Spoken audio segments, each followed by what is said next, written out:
It's so fresh. It's so new. Yeah, right. What's going on in Israel? I would ask everybody to pray for the folks over there. Yep. And even though we reject wholeheartedly moral equivalence, we acknowledge the human toll on both sides, and the loss of life, the tragic loss of life that has happened and will happen, is horrible. And so I'd ask everybody to pray for the folks over there who are dealing with a grueling set of circumstances and choices.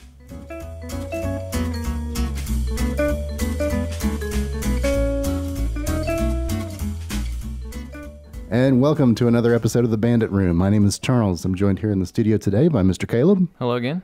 And our guest across the table from us is South Carolina Senator Wes Climer. Now, Wes, you represent District 15. You've been representing us since 2016. Tell us a little bit about who you are. Sure. So I grew up in Rock Hill. Yeah. Went to Evanport, Sullivan, and Northwestern. Okay. And I'm now married with 5 children. Okay. Wow. And they range in age from 4 to 12.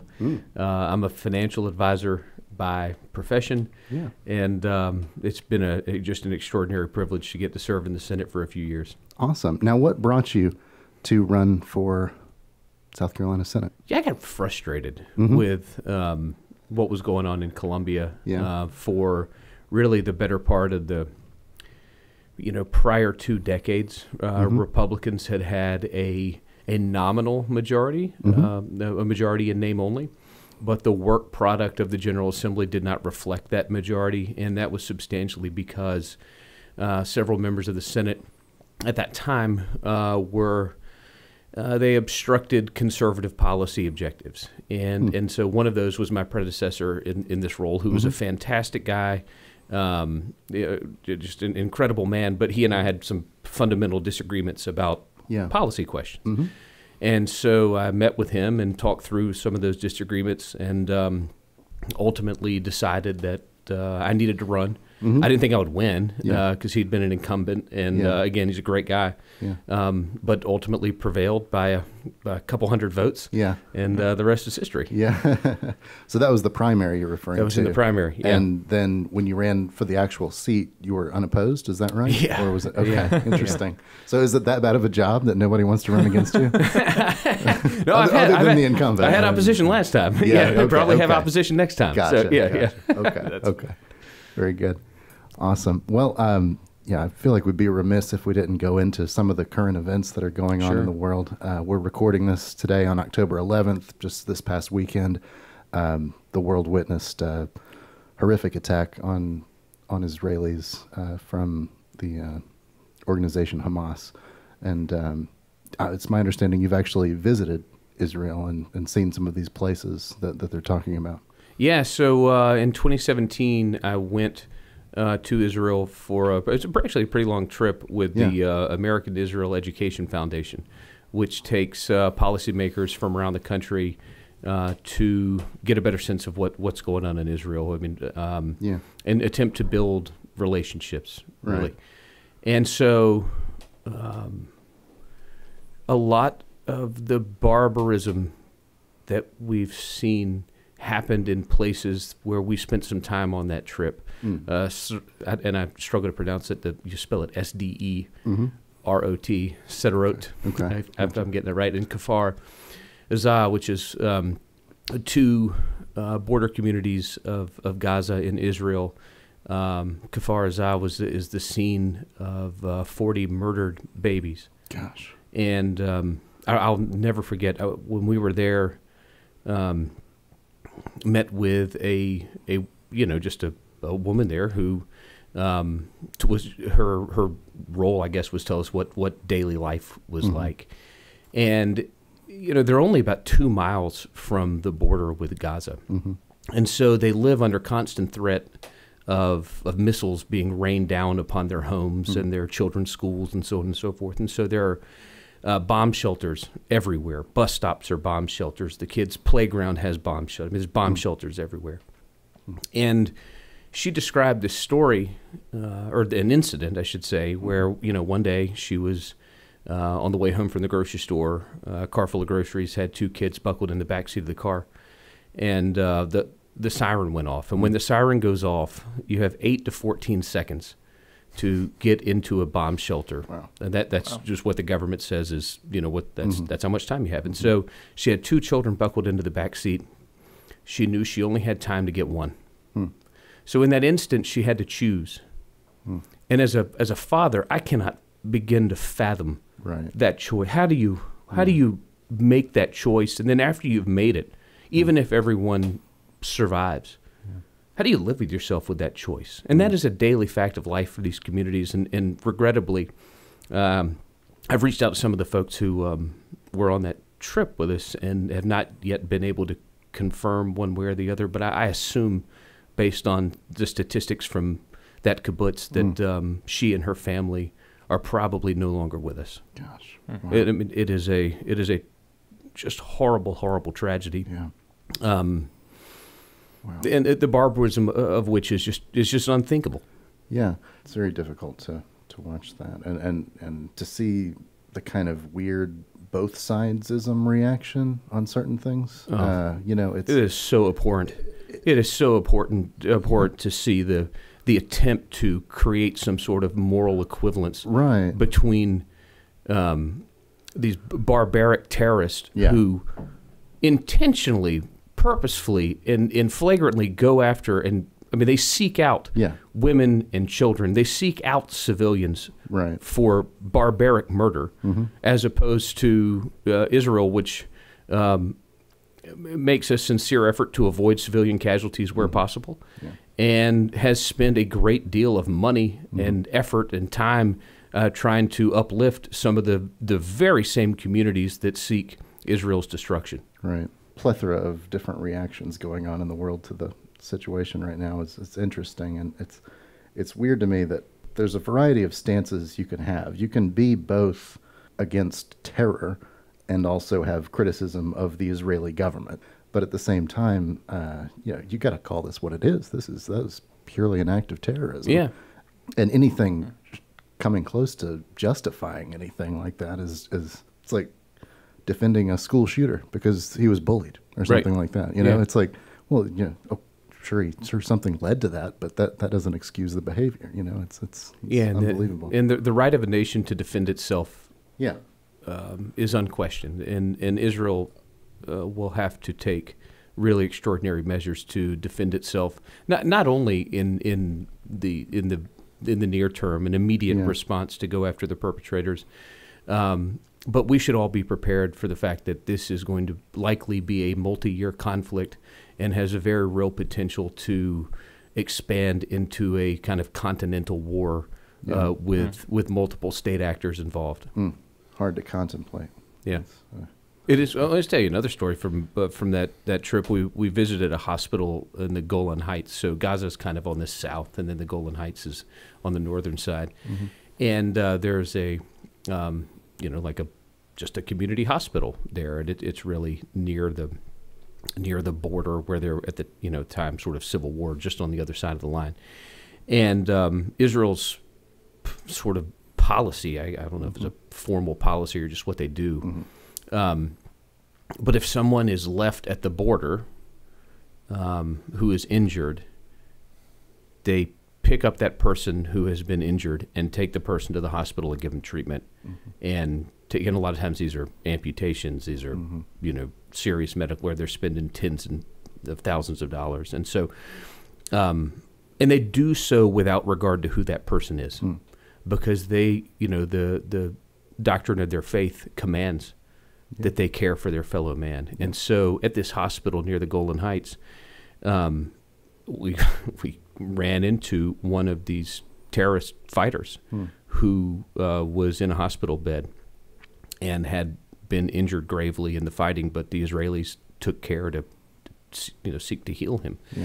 And it seared into my mind the hatred and contempt that was in his eyes when he saw us. And that says something significant about the Israeli ethos. I mean, this guy would have killed every single person in the room if he had the means to do so. And yet, they spend tens of thousands of dollars attempting to heal him and get him home. Well, it does say something. And so, again, back to our original conversation around those who attempt to create a moral equivalence between the two. Right. It is impossible for an honest person to see a moral equivalence in both sides of this conflict. For sure. Impossible. Yeah. Well, that's fascinating. And, the kind of the barbarity, and we're still learning about all that was going on over the weekend. I mean, it's, but the examples that you've seen, the sort of barbarism and, like you said, just the pure hatred that someone has to have to carry out these kind of acts. It's fascinating and horrifying. Something that we don't really have any real connection to as an American. I was thinking about it in different terms that, like, these are essentially highly delusional, extremist type people that are committing these acts. And the only thing I could compare it to is in America, we typically only see that in groups of one as a deranged shooter going into a place. It's like, can you imagine if they had like 100 friends that were communicating and coordinating that attack? I mean, that's kind of like what this is, if you were thinking about it in what we see in America, but and they're also close together. I mean, geographically, it is 10 times further from where we sit today to downtown Charlotte than it is from Gaza to some of the kibbutzim that have been massacred. Wow. They're 2 miles away. We're about 20 miles away from Charlotte. So think about how we would feel if North Carolina and North Carolinians were, attempted to murder us on a daily basis. Right. I mean, and that's sort of the world that Israelis live in every day. Yeah. It's hard to imagine. Also hard to imagine if anything like that were to happen to America, which, I mean, it did, in 9/11. Hard to imagine that we wouldn't react with an insane show of force. Right. I mean, which is what we did in 9/11, and I think hardly anyone would argue that was uncalled for. Sure. And just like then, I mean, the American power will be necessary to ensure the right outcome in this conflict as well. Yeah. What do you think our role should be in that? How? Well, sending the aircraft carriers to the region is obviously a really good start because I think strategically, certainly Israel would rather have a one-front war rather than a two-front war. And if the United States gives an appropriate expression of its intent to prevent Iran from unleashing Hezbollah on the northern end of Israel, while the conflict is ongoing in Gaza, that would be, I think, pretty instrumental to enhancing Israel's ability to ensure a more durable peace. But if the United States does not express adequate resolve that the Iranians believe and that they fear, then a multi-front war opens up very quickly, and the tragedies on both sides that will unfold as a consequence of that are really beyond the scope of anything in recent global history. Yeah, I mean, it is the risks are great, and American power is in that region can be a guarantor of good outcomes, and I hope that the Biden administration recognizes that fact and acts accordingly. We're in for a long war. Yeah. And when those who seek to draw a moral equivalence between the sides do so, put yourself in the shoes of the Israeli who has sent her child to a playground every day that is enmeshed in a bomb shelter. Right? Think about that. Yeah. And think about how you would respond if people from North Carolina were shooting rockets at you every day. If Charlotteans hopped on motorcycles and came down here and dragged several thousand of us from Rock Hill to our gruesome deaths, how would you feel? Because American support for the Israeli effort can prove determinative of the outcome. I mean, America has a role to play in this situation, and it should. Yeah. If we want to move from global and move back to local for a minute, one thing that you were recently recently was signed in the state of South Carolina was a certificate of need repeal. That's a bill that you introduced, I believe. Yeah. Tell us a little bit about that and what that means for the average citizen of South Carolina. So let's start with what certificate of need is. Yeah, sure. Okay, so certificate of need, CON. Mm-hmm.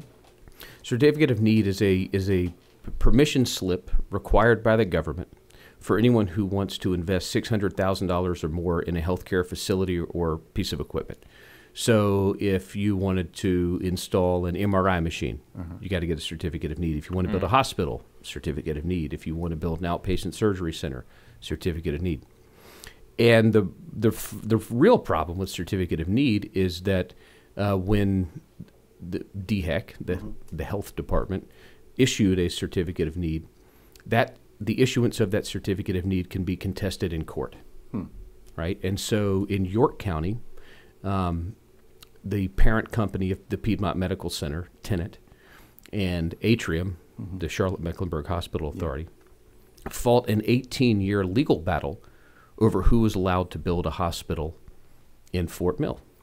Okay. So Tenet ultimately prevailed in that legal contest, and that's the new hospital in Fort Mill. That is that is the ultimate result of that nearly 2-decade legal fight.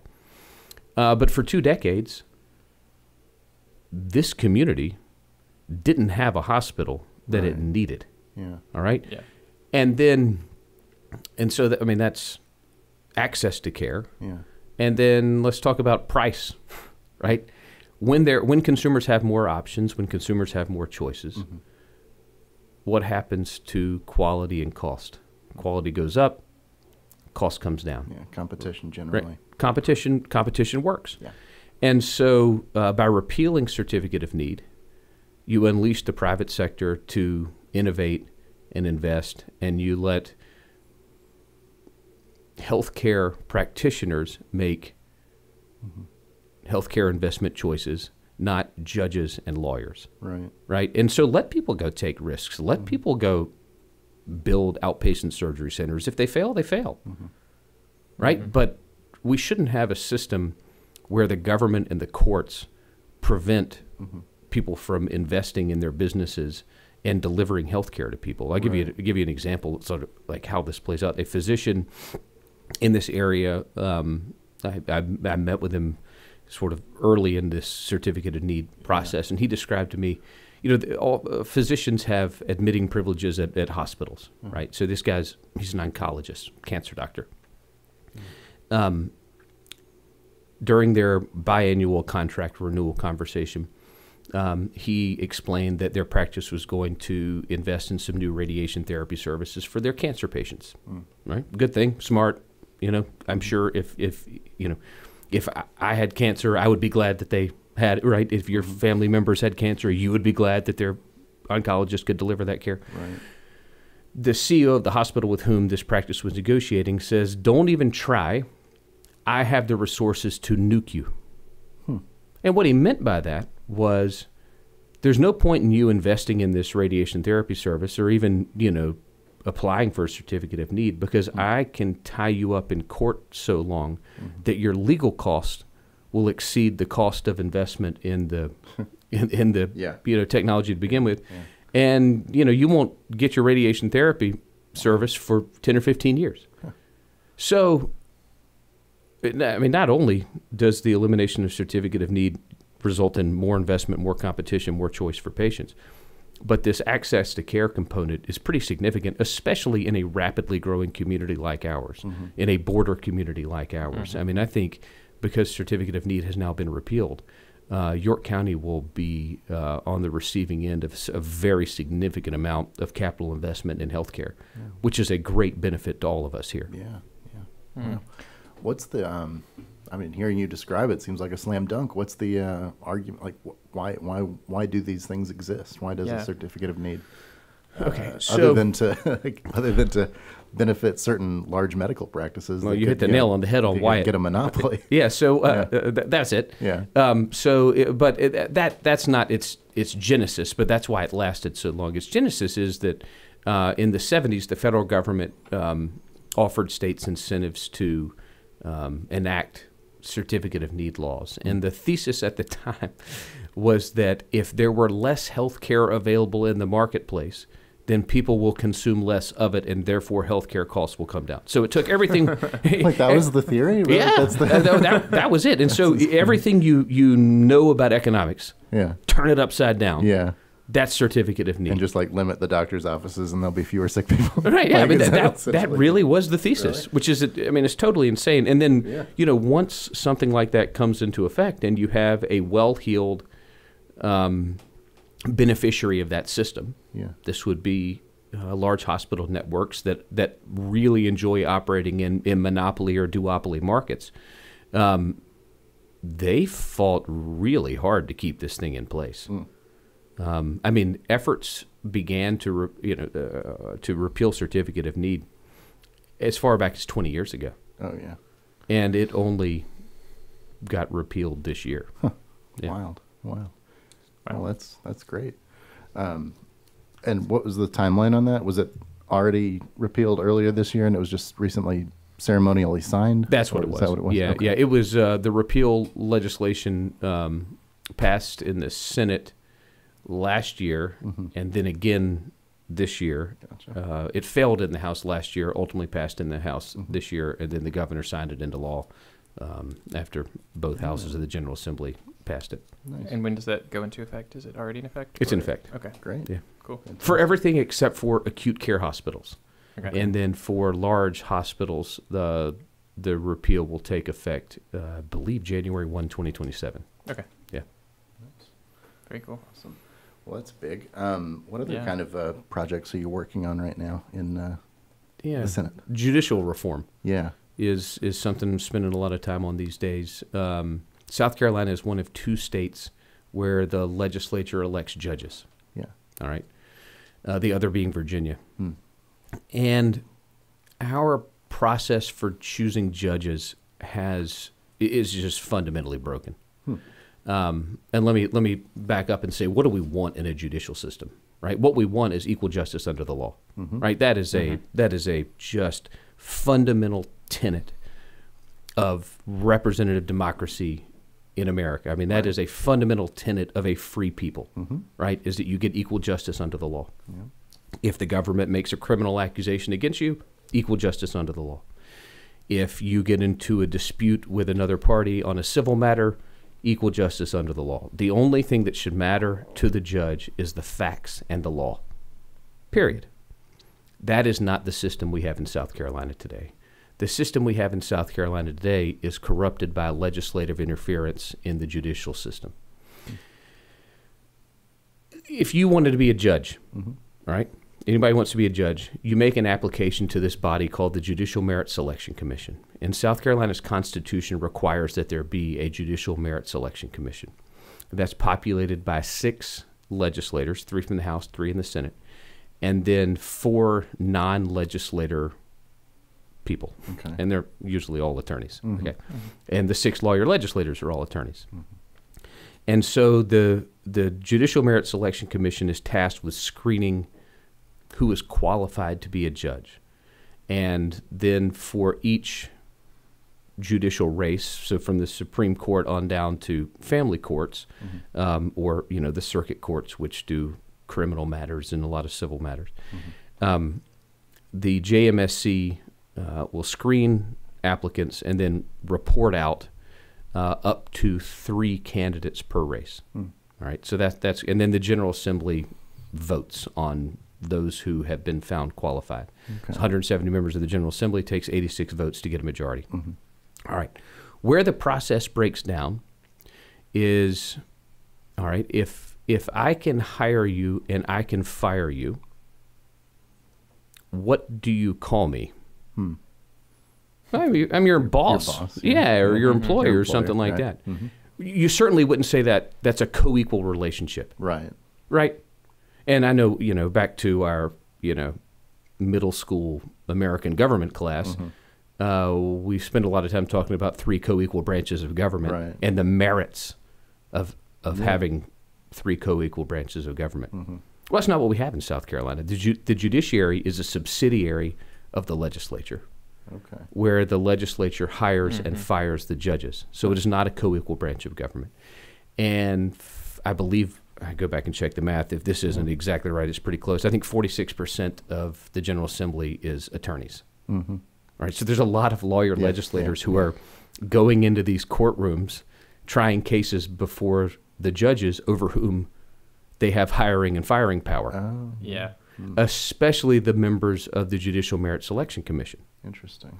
And so, I mean, I've always said kind of not, I mean, I wish it were a joke. It's not a joke. But if you ever get in real trouble in this state, the best justice money can buy is hiring a member of the Judicial Merit Selection Commission. Yeah. And God help you if you're ever involved in a civil matter Yeah. and you look over and your opposing counsel Yeah. is a member of the Judicial Merit Selection Commission. Yeah.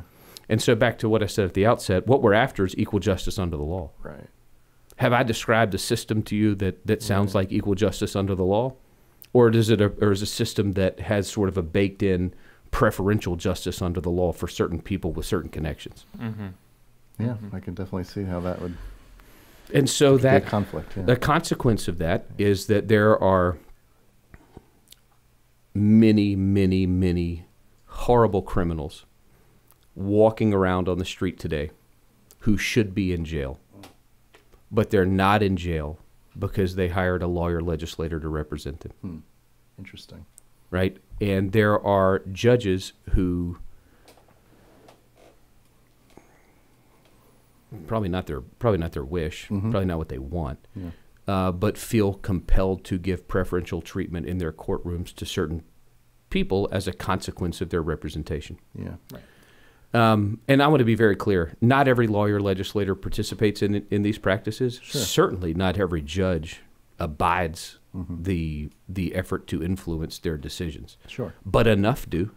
Right. Well, just the fact that Right. there is that dynamic that exists, regardless of whether or not it sways a judge's opinion, that dynamic is there. So it's kind of, impossible to know, if Right. it's sort of by nature of the relationship. It's kind of It's baked conflicted. in, like Yeah. you said. Yeah, like Well, that's interesting. So what would a proper reform of the system look like? Would that be a removal of the ability of legislators from practicing at the same time, or changing the way the judges are selected, or make an independent body for that? I think what you said is a part of it. But let's talk about the sort of the structural piece and then come back to Sure. that kind of ethical conflict of interest piece. Yeah. Structurally, I mean, look at the federal government, right? You have the executive branch makes an appointment Yeah. to the judiciary with advice and consent of the legislative branch, in that case, the Senate. As I mentioned, the state constitution requires that there be a Judicial Merit Selection Commission, but the Constitution is silent on how that Judicial Merit Selection Commission is composed. So I am among those in the legislature who believe that the governor ought to be the Judicial Merit Selection Commission, right? Let the governor appoint people. It's a benefit of the executive branch, like you were saying, in the federal system. Yeah. The executive gets to submit judges, and then Congress Right. consents or approves. And in that way, you establish a check and a balance on legislative power. Right. Right? That would be sort of a core structural change that would mitigate a lot of the. I mean, I don't like using this term because but I mean it. It would mitigate the corrupt practices that we've seen all over the state with lawyer legislators. All right, but it wouldn't solve them. To solve them, you also have to do away with the conflict of interest. Yeah. And the way to do that is to give lawyer legislators a choice, right? If you want to vote on judges, vote on judges. You just can't go try cases in front of those judges. If if your business requires you to try cases in front of judges, great, go do that. Just don't vote on the judges, right? Nobody's saying lawyers can't vote on judges or lawyers can't try cases. Just saying you got to choose. What is your role in this system? Right? Are you on the side of a public representative who's representing, in the case of a House member, 45,000 people, or a senator, 115,000 people, or are you representing your client who's paying you? But you don't get to do both. Yeah. But for the same judges over whom you have hiring and firing power. Yeah. That's what needs to happen. And so to that end, I mean, none of these things I'm describing are novel ideas. I mean, these are reforms that have been discussed for quite a while in the general. I mean, I've probably co-sponsored 5 or 6 different pieces of legislation. I've introduced legislation. There's many senators, many members of the House have put forward, really good reform bills, but they don't get traction. Imagine that. And so recently I came to the conclusion that the system is not going to change unless something forces action. And so I've committed that I will filibuster the resolution that schedules judicial elections until we have judicial reform that does away with this conflict of interest. Gotcha. Wow. And so, and I should be clear, I'm cognizant of the consequences of that choice. Well, I mean, I don't know if the filibuster is going to succeed. I mean, there might be enough votes in the Senate to make me sit down and stop talking. I don't know. But, in the event that there isn't, if we don't have judicial elections, I mean, that has consequences if we go a year or two without judicial elections, because we're going to start getting case backlogs and so on and so forth. I'm cognizant of those downstream effects, but we got to fix this problem. And hopefully this is enough motivation on those who are reticent to change to finally get serious about solving this problem. Yeah. How confident are you of the potential in this? Do you think, I mean, obviously you feel it's important. Do you feel like you've got a majority that would support judicial reform? I think that the Senate will consider this matter very early in 2024. I mean, I haven't asked everybody about every possible amendment that might come up along the way, but there is a very strong appetite in the Senate to make some of these changes. Okay. And then the question moves to the House, and I don't serve in the House, so I'm. You might assume the Republican House, Republican Senate, everybody thinks the same. That's not true. Really? So the House and the Senate are just very different. But I think the odds are really quite good that the Senate will pass a pretty strong judicial reform bill in 2024. Okay. Yeah. All right. Well, best of luck on that. That's very cool. Sounds fascinating. Sounds good.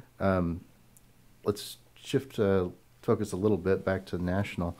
And I'll just get your opinion on it because you happen to be a member of a governing body. But the Congress recently it was in the news a little bit recently where they relaxed the dress code for Congress. What are your thoughts on that? I'm guessing not a fan. Not a fan. Not a fan at all. I mean, look, that is a serious job. Right. With serious responsibilities and serious consequences. Right. And to assert that the dress code, that not dressing seriously for work, is something you can't do or won't do.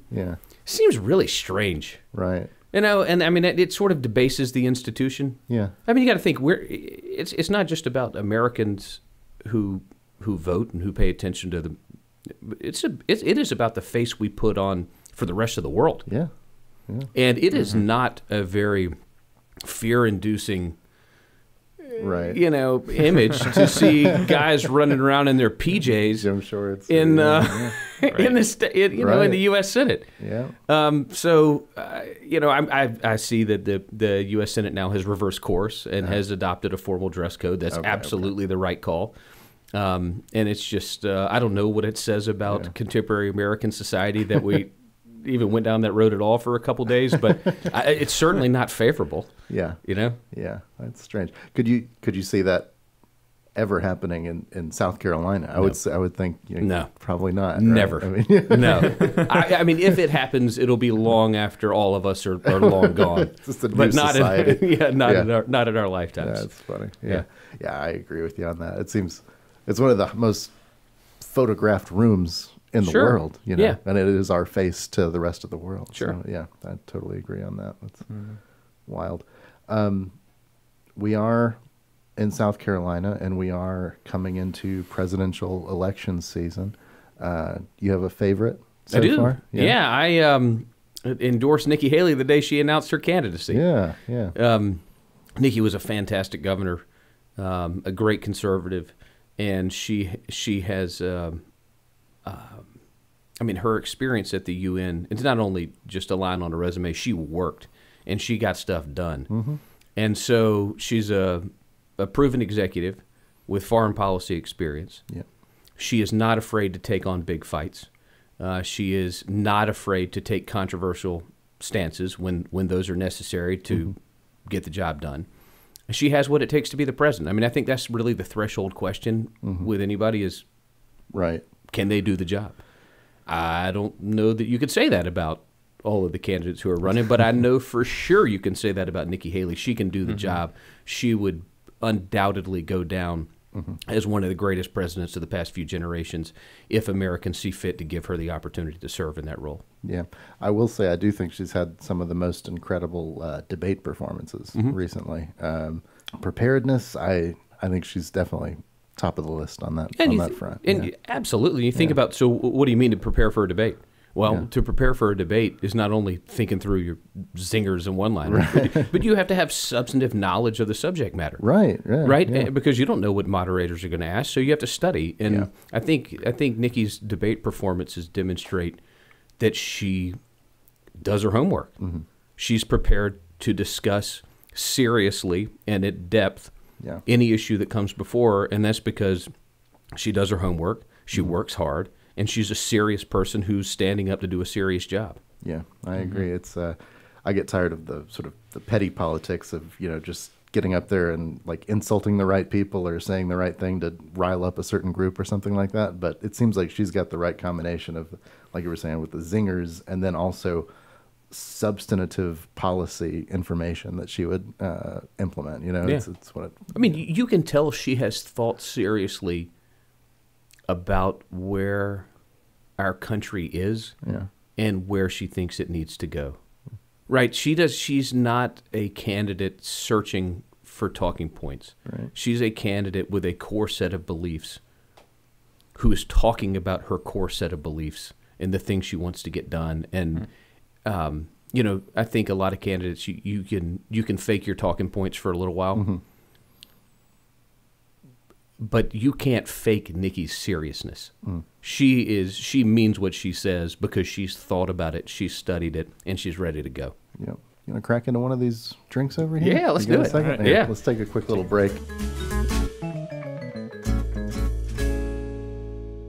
Hey, small businesses. Do you have a robust, integrated solution to efficiently and securely file your Form 1099, W-2, W-9, 1095, 94X forms, and more? Don't worry about creating a solution.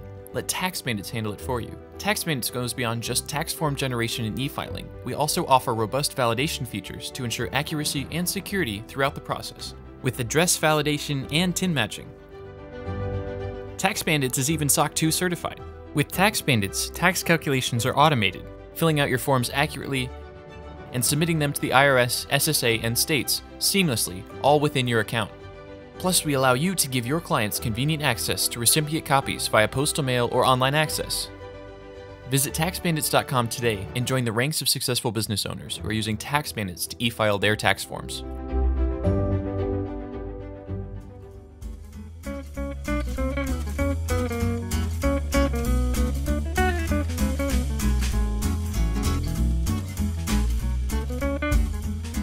So we just cracked the Jack Single Barrel.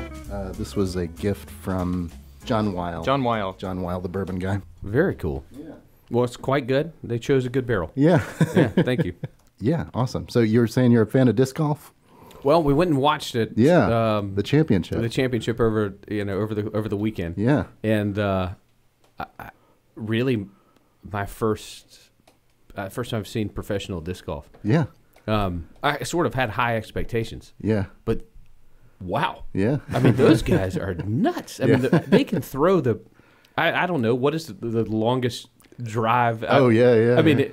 And not only how far, but how accurate they are. I'm thinking about we throw the frisbee around with the kids in the yard. Right. We're lucky if we can, get it within 10 feet Right. at 20 yards. Yeah. These guys are Their just precision. yeah. Wow. It's wild. I mean, it was just really impressive. And what a great thing for Rock Hill. Yeah. Mm-hmm. Really. I mean, what a great thing. Yeah. I didn't realize it was such a big deal. I was driving by it this weekend and just saw massive amounts of people just walking along with the traffic there. It was probably hundreds of people just walking down, watching the whole thing play out. It's wild. Yeah, it was a huge crowd, and I'm told I can't remember where I heard this, but that the organizers and their desire is to turn it kind of into "Come See Me of the Fall." Oh yeah. So they had live music every night. They had fireworks every night. Yeah, you saw the fireworks. I heard some fireworks. Yeah, I was like, it's got to be the disc golf thing, right? Every time the fireworks went off, all of my kids start screaming and they run outside to go see the fire. But it was, I mean, sort of disc golf championship, and mixed in with kind of like a fall festival where they had a bunch of good food, bunch of great vendors out there. It was just a great setup, and I look forward to seeing it grow. Nice. Yeah, and it's like nationally televised too, right? Yeah. It's wild, the kind of wild sports that Rock Hill's getting, the sports tourism. Yeah. Now, you were telling me earlier that you have a little zoo. Yeah. Is that in Rock Hill? Town? at the house near Winthrop. What? Yeah, so we have so 5 children, which is quite zoo-like in and of itself. But I wasn't referring to the children. You have animals as well. And then we have 2 dogs and a cat, which is pretty standard. Operating for. And then we have we're up to 19 chickens. That one was a surprise. Yeah. Yeah, and you wouldn't expect this about chickens, but chickens have personalities. Yeah.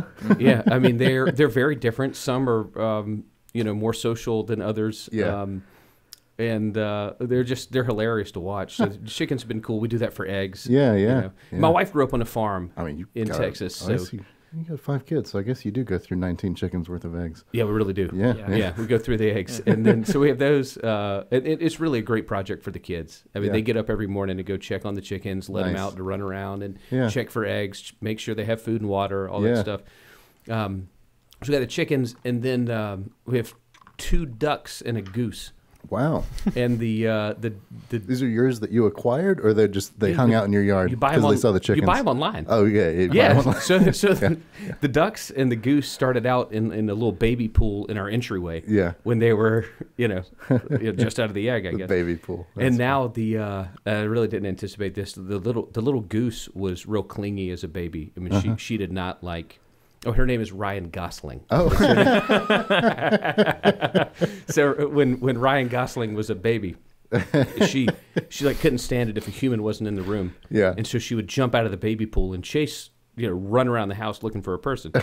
And now Ryan Gosling has turned into a totally vicious attack goose. And so she's very, very territorial. She protects all of the other animals in the yard, including so during the disc golf championship, we live so close to it, people would come into the yard. Walking near your yard. Boy, Ryan was not having that. She starts squawking at him, flapping her wings. She runs at him, trying to bite him. Anyway, so Ryan Gosling, the guard goose, who has kind of become a little bit of a nuisance, but she serves a valuable purpose. And then funny. And then we have a bunch of rabbits. Okay. Little long-eared bunnies that the children kind of treat as a business. Yeah. Okay. And so we're teaching them about, you got to. You don't just get to keep all the money from your sales. You have to reinvest it in more food. Yeah. We have to upgrade, Yeah. Their housing arrangements. You have to, there's costs associated with your business. So, only, net of cost is your profit. Right, right. Okay. So you turn them into, you're teaching them the financial principles at a young age. Yeah. And it's a super cute way to do that too. Yeah. The kids are just running around the yard holding bunnies. Yeah. All the time. And the supply is basically limitless on bunnies. Right. Famously so. Yeah. Interesting. That is so how many bunnies do you think you have? At any given time? We try to keep it kind of thin because we're, the goal for the children is to sell these things. Try to keep it moving. Yeah, you got to move that, move the inventory. But I think probably right now we have 8 to 12 somewhere in that neighborhood. Fascinating. Now, you had mentioned that you can buy them online or whatever for the geese and animals. I was at the post office recently. I didn't realize you could do it, but you can just buy male chickens. That's how we get our chickens. Yeah, through the mail. That's so weird. Yeah. I was just like, I was waiting in line, and there's like somebody moving a box. There's like, cheep, cheep, cheep, cheep, cheep, cheep. And I was like, they were like, chickens, who's coming to pick them up? That's really funny. It never clicked for me. I was like, I know you could mail a lot of stuff, but that's an interesting mail live chickens. Mail live chickens, and apparently geese as well, and ducks. Yeah. Yeah. Yeah, right, a guard goose. Everybody should have a guard goose. Ryan Gosling. You can buy Ryan Gosling. You can mail him in the mail. You ever catch yourself saying something weird like that? I was just outside and Ryan Gosling bit me. Yeah, right. Got bit by Ryan Gosling. I'm telling you, she's afraid of nothing. Yeah. She's afraid of nothing. You know, if she views it as a threat, she's coming. It's been pretty exciting to watch her. That's funny. That's funny. Any other weird animals? Any other animals in the house? I mean, we have our fair share of snakes and hawks now. Yeah, right? now, yeah. Oh, with the rabbits? Yeah. With the rabbits and the chickens. Yeah, the hawks have been kind of brutal on our chickens. Ooh, yeah. So we had to get an attack rooster. Okay. To, combat. So how many roosters do you have for the 19 chickens? Well, right. Of the 19 chickens? We have one adult rooster, Mean Joe. Mean Joe. Mean Joe. They're always mean. A Yeah, rooster. right. Yeah, right. Never like friendly Joe. He's a Joe Redmond game bird. Okay. So we named him, combined that with Mean Joe Green, because that was his, So yeah, but Mean Joe is pretty ferocious. And then we have an adolescent rooster who, his hormones haven't quite kicked in yet for being protective, but he's Mean Joe's backup. Gotcha. In the event that a hawk takes out Mean Joe. So you got a fighting gamecock in your backyard? Yeah, he kind of is. Right? Yeah. He's a beautiful bird. True South Carolinian. Yeah, right. I was at a farm recently with somebody who graduated from South Carolina, and they were looking at the chickens. And they're like, "Look at that, the apex predator right there." They were talking to a Clemson person. And look at that beautiful bird, most terrifying creature. Yeah, they are. The roosters can be. Yeah. I mean, you don't want to. I wouldn't want to tussle with one. No. Yeah. No. Especially, I mean, I probably shouldn't have delighted in this as much as I have, but the kids still don't yet recognize that they can just bow up and the rooster will turn and run the other way. Oh yeah. So the rooster chases the kids through the yard, and they run through them, and that is that's pretty priceless entertainment. That's funny. We got to learn. That's great. Now, you were an Eagle Scout, is that right? Yeah. Yeah. All right. Are your kids in scouting right now, or? Yes, my oldest is. I mean, we have not been diligent about keeping up with it in the last year or so, but we will. The deal with all the kids is you don't get a driver's license until you have an Eagle Scout. Oh. And that was my deal. Yeah. And so we intend to abide that rule as well. Interesting. So, well, how early can you get it theoretically? I think you can get it probably right at 15. 15 if you knocked it out. Yeah. Really, really quickly. So but I love it. I mean, I loved it when I was coming along. Yeah. The leadership skills you learn, the values you learn, the experiences you get to have are really extraordinary. And there are some great troops around Rock Hill. Yeah. They meet on different days of the week, so anybody can go out and find one that's probably suitable to your calendar. And we've just had extraordinary experiences with it. Nice. It's been good.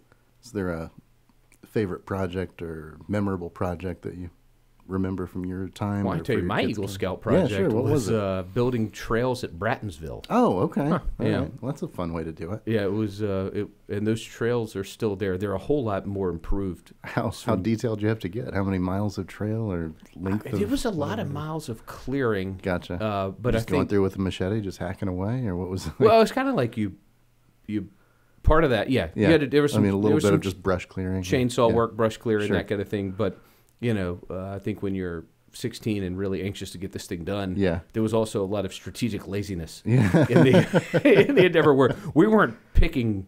We would pick routes that looked easy to clear. That looked like a natural route. Yeah. Makes sense. Yeah, right. Yeah. Work smarter, right? We were not, blasting rocks with dynamite. You got to learn to work smart. You got to make the just do minimal a effort to get the loop job around done. the tree, and you keep going. Yeah. Right. Loop around scenic routes. Scenic route. Yeah. That's right.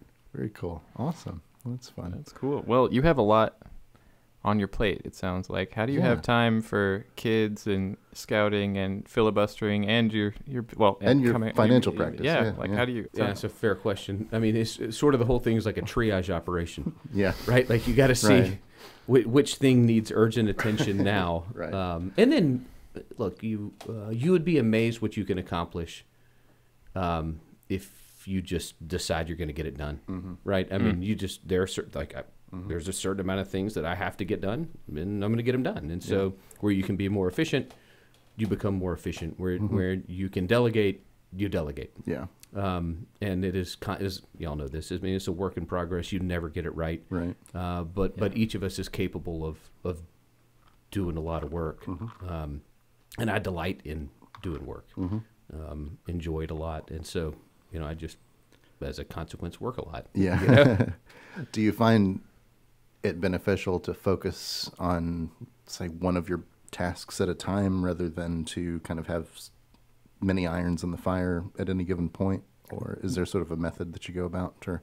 No, I really like the fluidity of bouncing back and forth between, from, I might do a business meeting from, 10 to 11:30 and then roll right into a lunch meeting about something going on in the Senate. Yeah. And then on the phone in between those two things, taking a call about the Senate and a call about work. Yeah. Or talking to one of the kids or, Nice. whatever it may be. I really like that. It's probably because I have really terrible ADD, so having lots of different things going on just really, Hey, that works. It's It's very satisfying. You turn that into your superpower. Right, yeah. Yeah. Awesome. And I will also say I have an extraordinary wife. Oh, yeah. Yeah. I mean, Marty is, but for Marty, none of this would be possible. She's a Texas farm girl turned attorney and now mother of 5, and she's just incredibly impressive and equally hardworking, and just a tremendous partner in all of this. Any final thoughts? I would just one or thing. any hobbies that we didn't discover? Hobbies? Any hobbies? You think I got time for Oh, hobbies? yeah. What are the kind of time you think I have? No, it's so fresh. It's so new. Yeah, right. What's going on in Israel? I would ask everybody to pray for the folks over there. Yep. And even though we reject wholeheartedly moral equivalence, we acknowledge the human toll on both sides, and the loss of life, the tragic loss of life that has happened and will happen, is horrible. Yeah. And so I'd ask everybody to pray for the folks over there who are dealing with a grueling set of circumstances and choices. Yeah. Well, thank you for joining us. It's been a pleasure. Been great. Despite some grim conversation, but it's been pleasurable overall. So I appreciate you making time to talk to us. Enjoy the conversation. Thank you. Thanks so much. Thank you. Thanks for joining us on the Bandit Room. Stick around next week and see what we talk about.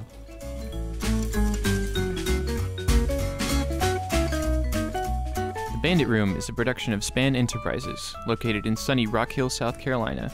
We've been developing, supporting, and growing successful IRS e-filing and business management solutions since 2010. Go to spanenterprises.com now to learn more. The views and opinions expressed in the Bandit Room are those of the guests, and do not necessarily reflect or state the opinions of Span Enterprises. No information should be considered as tax, legal, or other professional advice.